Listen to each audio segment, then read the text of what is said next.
Ohio State's cornerback group had some issues in 2022, both injury issues and performance issues, and that was one of the big things we were going to watch this spring is how that group develops, whether that group comes in healthy, and how that progresses towards the fall.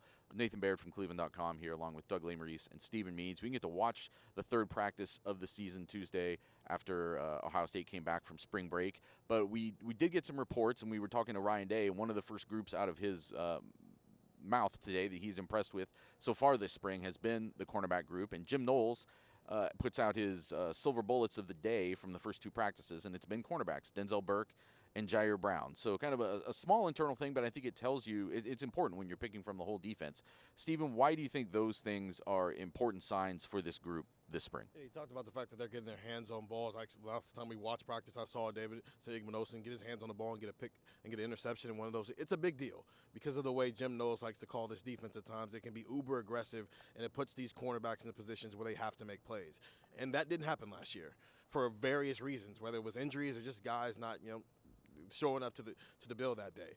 That needs to be better next season for Jim Knowles to be able to do some of the things he wants to do defensively, along with maybe he scales back on some of the aggression. But more important, they just need the cornerback room to be better from just a base talent level situation. So having Denzel Burke just be healthy, having Jordan Hancock just be healthy, Jair Brown taking that next step as a guy who did get an opportunity last year, and then Davison Igmanosin coming over the top as a guy who has a lot of experience because he played at Ole Miss last year.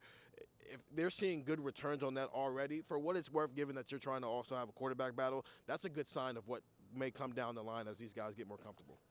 And you did mention that group of four, which we've always assumed is the top four right now and going into the fall, and he spoke that into existence today. So that's a little nugget, but nothing necessarily unexpected. I did ask him also about the coaching structure, because Tim Walton last week, when the contracts were released to all of us in the media, the new assistant coach contracts, he is now the defensive passing game coordinator.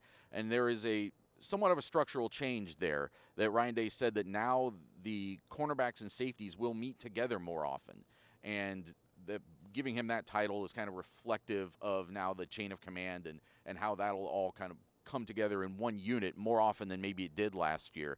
And Doug, this is just a unit that had to be fixed, though. Like, the secondary had to be fixed, the cornerback group had to be fixed. They couldn't go into another year where some of these problems were lingering, and it sounds like some steps have been taken and they're seeing some results in these first couple weeks. I always talk about how assistant coaches are middle managers, and that was like the most like corporate synergy. Well, when we meet as a large group and we meet as a small group, but when we meet as a mid-sized group, the chain of command really needs to be laid out. But it just means that when the corners and the safeties meet together, Tim Walton's in charge. And it's not Periano and Tim Walton equally. They're middle managers. The thing I just thinking, I was smiling to myself, because I think this encapsulates I think within the corners what they're looking for, because Ryan Day is standing under a sign in the team room as he's talking to us on Tuesday, and right over the podium is competitive excellence. And it's kind of what Jim Knowles said 2 weeks ago, is like they didn't compete enough in practice. They were too busy teaching. So here is the encapsulation of what this defense needs to be in 2023. Less aggressive calls, more aggressive players. It's not about Jim Knowles blitzing. It's about whatever I call, you got to get your hand on the ball, right? I think Jim Knowles was bringing the aggression last year, maybe too much. It's not whatever the call is, Denzel Ward needs to be glued to a guy and get his hand in there. Davison Igmanosin needs to do that. That's how you win defensively in 2023. That's the new model. Competitive excellence, they have a thing, and he stands under the thing. But I don't think they believe, especially defensively, they lived up to that, and I think they're trying to bring that out in practice all spring, because Ryan Day talked about that again on Tuesday, the competition. And he's saying, like, hey, as soon as we are done warming up, we have winners and losers. Well, it's tug of war. We saw them do that. That's all Urban Meyer did. This is a little bit of a return to Urban Meyer. Everything Urban Meyer did had a winner and a loser. And they're talking a lot about winners and losers this spring.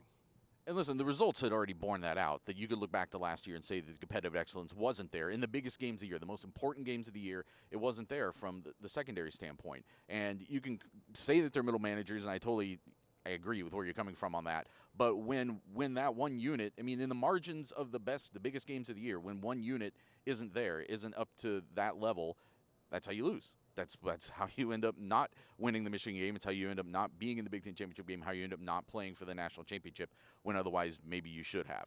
So that's still going to be a thing to follow the rest of this spring. How that group continues to progress and what it looks like this fall. But we're going to be talking about that a lot on Buckeye Talk. Get it wherever you can find podcasts. We're going to be texting about it a ton. Get the text 614-350-3315. Get it right now. Takes you through the first 2 scrimmages that they're going to have these next 2 weeks on Saturday, and then a week after that at the Student Appreciation Day.